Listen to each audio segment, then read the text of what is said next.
Would I love Ed Orgeron returning to LSU as an assistant coach? Yeah. Gosh. How would you feel about that?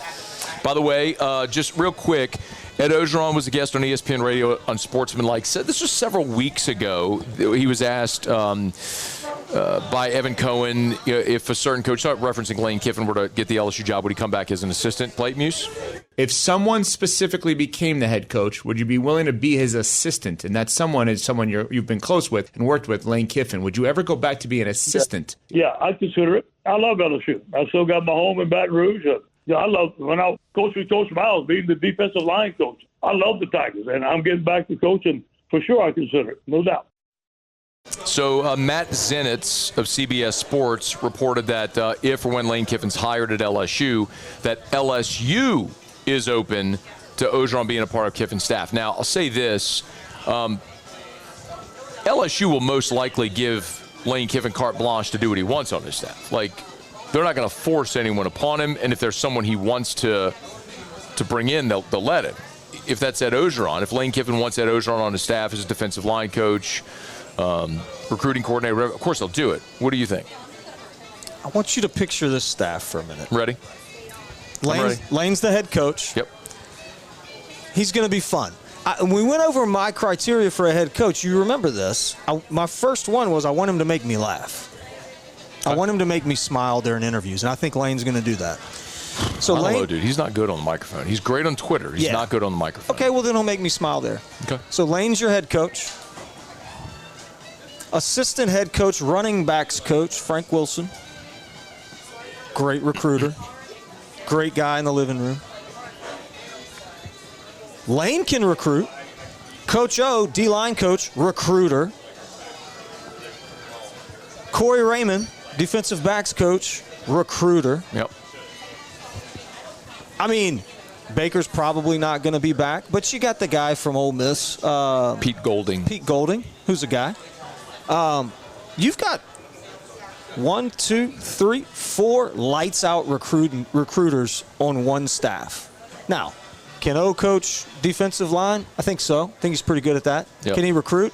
Absolutely. He's pretty good at that, too. Is he going to bring energy to the program? Absolutely. I mean, dude, I would be all for it. That'd be the best coaching staff in the country.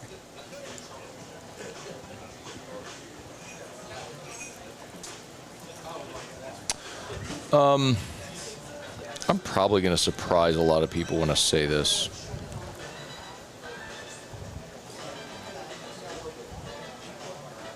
Because a lot of people have this this perception that I don't like Ed Orgeron. Right? That's fair to say? That's fair. There's a lot of people who have that perception. And I'll tell you that perception is not correct. I've said this for years. I have nothing at all personally against Ed Orgeron. I've never had anything personal against Ed Orgeron. I think he's not very fond of me because he didn't like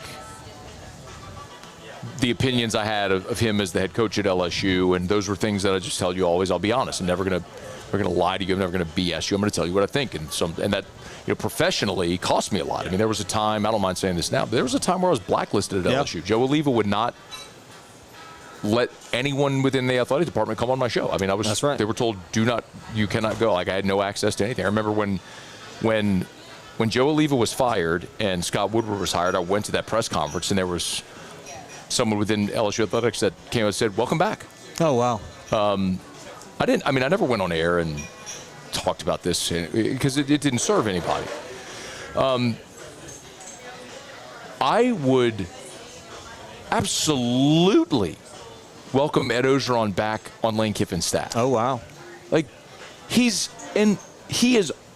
on the Pete Jenkins tree, an amazing defensive line coach. Inarguably, amazing defensive line coach. He is one of the best recruiters any of us have ever seen. Like, that is his superpower. Like, his magnetic ability to communicate with people and get them to buy into him. Yes, if Lane wanted him, yes. I mean, and I believe him when he says, like, his love for LSU and the Tigers, his house in Baton Rouge, all that stuff. Yes, if he would fall in line and be okay being back in a building where he was the head coach and he's no longer the head coach, he has to fall in line. And if that could work, Yes. Why? Yeah, absolutely.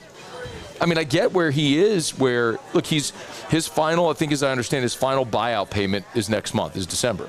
So, like, you guys are working again. That's right. Which is why, I mean, he sat on the sideline. Now he's ready to work. I think all of the conversations that you're hearing about Oregon State and Arkansas, that's all agent-driven. I don't think there's legitimate interest in those programs in him being – I think he would take those head coaching jobs. I don't think there's reciprocal interest in him being a head coach at those places.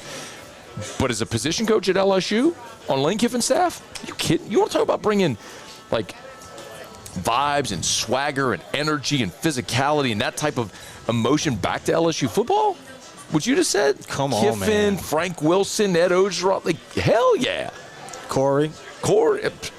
Look, I don't care. And to those guys. That's another thing. Wait, let me finish the thought. Yep, you keep going. I don't care if it's Lane Kiffin or Christ Almighty that becomes the next head coach. If the next head coach doesn't retain Corey Raymond, I will mutiny. Okay. Like, we saw this. We saw this movie play out, okay? That is a non-negotiable. That's the one that's going to be forced upon you no matter what. All right, go ahead. Go quick. Go. That's where I was going. All right, good. Hey, thanks so much for watching. Please leave your comments. I love to interact. And be sure to hit the red subscribe button below.